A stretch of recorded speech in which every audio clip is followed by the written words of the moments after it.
Renee Bryant describes her daughter Dana as a sweet girl who loved her family, especially her children. She enjoyed helping her mother clean, and spending time with her family. Life wasn't easy for Dana.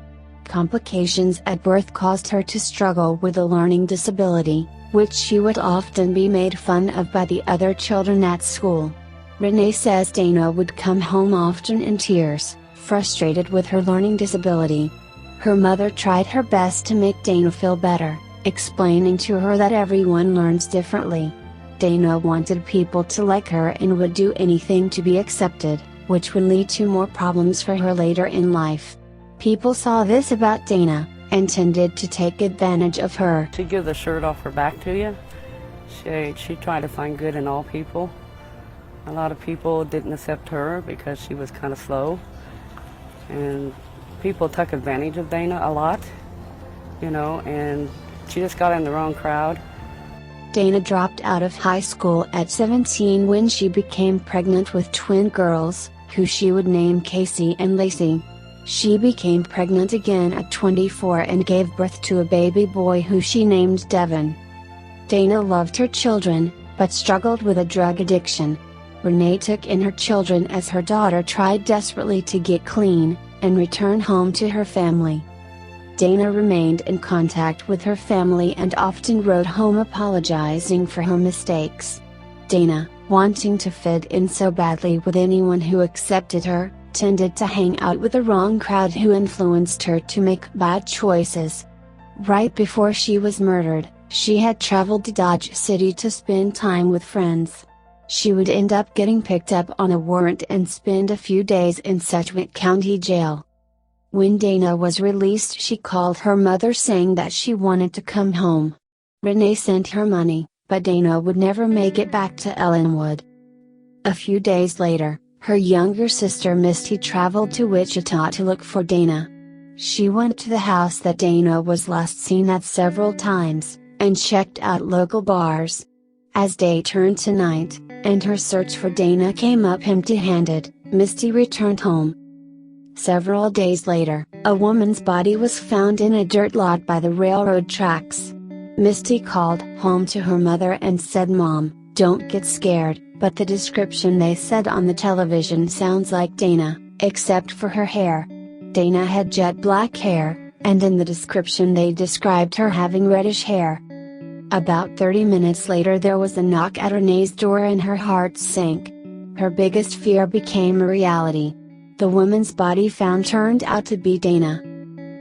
On the morning of June 18, 1999, an employee at Central Steel had reported a woman's body on the ground next to the business, which was near 10th Street in Water, Wichita. She had been badly beaten. The 12th of June, 1999, would be the last time Renee spoke with her daughter. She asked about her twin girls and her baby boy, and asked her mother to tell them that she loved them, and would see them soon. Dana would never return home. Renee and the children used to take trips every year to visit the site where Dana's body was found.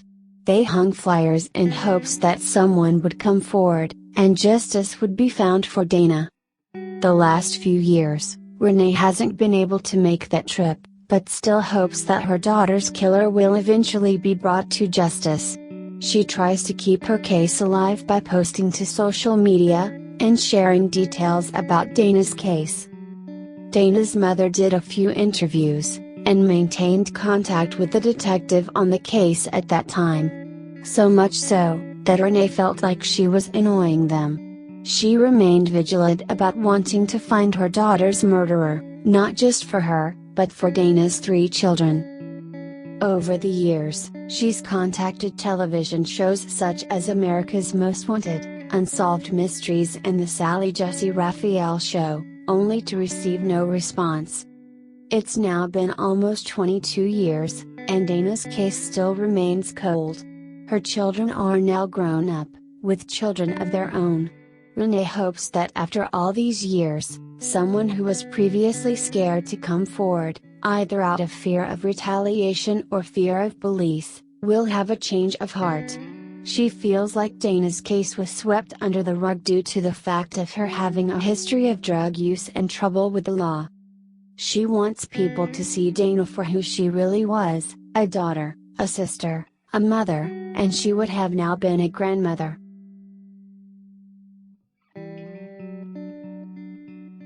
Changed my whole life, because at least I can say I know who my mom's killer is.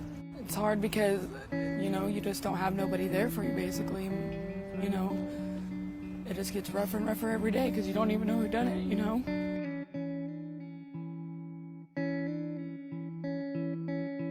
Well, he always needs a mom. Everyone always needs a mom or a dad, and I don't have either. So, he's going to struggle because he wasn't even a year when she died, and so he's just going to have to live without a mom, and so are we. We've lived without a mom since we were 8. I didn't see her as a bad person. Other people may have, but, everyone makes mistakes in their life, and everyone does. Oh, sister, how I miss you so, but you're in a better place, I know, and how the memories were stolen. So now I wait till the day I know God will show the way. I hope the person who did this will pay. Now all I can do is pray.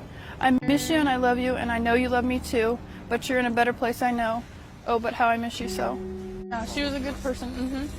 She really was a really good person, a good mom. She loved her baby Devin.